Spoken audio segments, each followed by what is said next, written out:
I'm a fellow SACRAOans, Mike Malone. I had the pleasure of being the president of SACRAO in the 1990 year.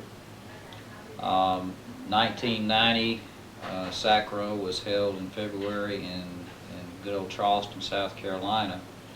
But that particular meeting will best be remembered for what almost occurred and what almost didn't occur.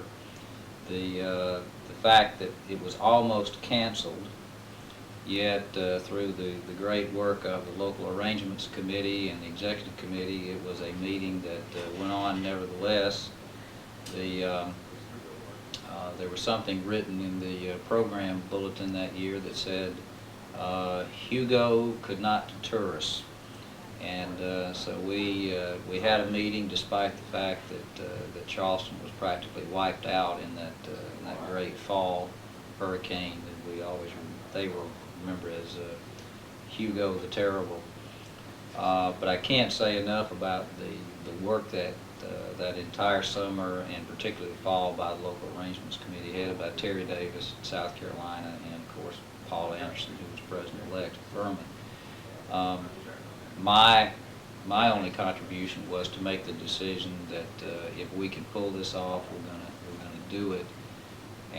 But I had full confidence that the LAC people could, and they did. And as they say, the rest is history. I'll always remember the standing ovation that was given to Mayor Riley when he stood before us and told stories about the aftermath of the hurricane. There was probably not a dry eye left in the auditorium that day, and the fact that SACRAO had the courage to go on with the first meeting after Hugo will probably stand in the minds of the city, at least the city council and the mayor, is some courage on our part. But then, of course, when we gave the $500 check to the Hugo Relief Fund, I think that probably indicated that we were very much acknowledging the good work of the Charleston area people in overcoming the disaster.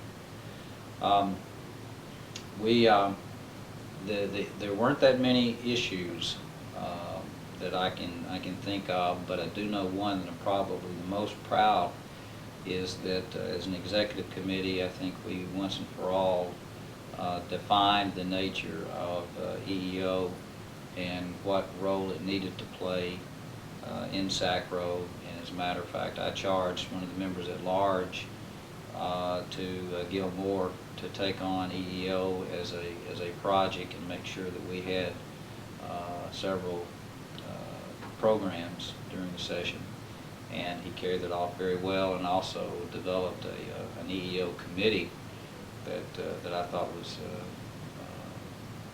very representative of our membership.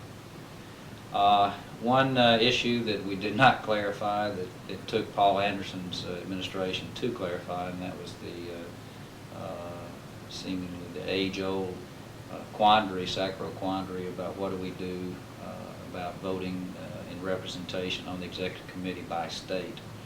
And I'm very pleased that I was a part of the reconciliation of that the next year, but there was nothing that we could do during my administration.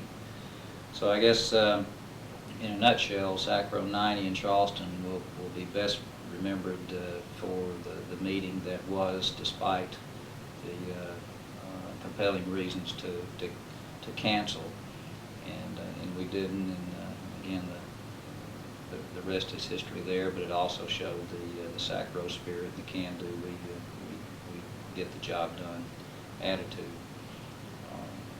and I think we laid the groundwork for some future administrations to pick up on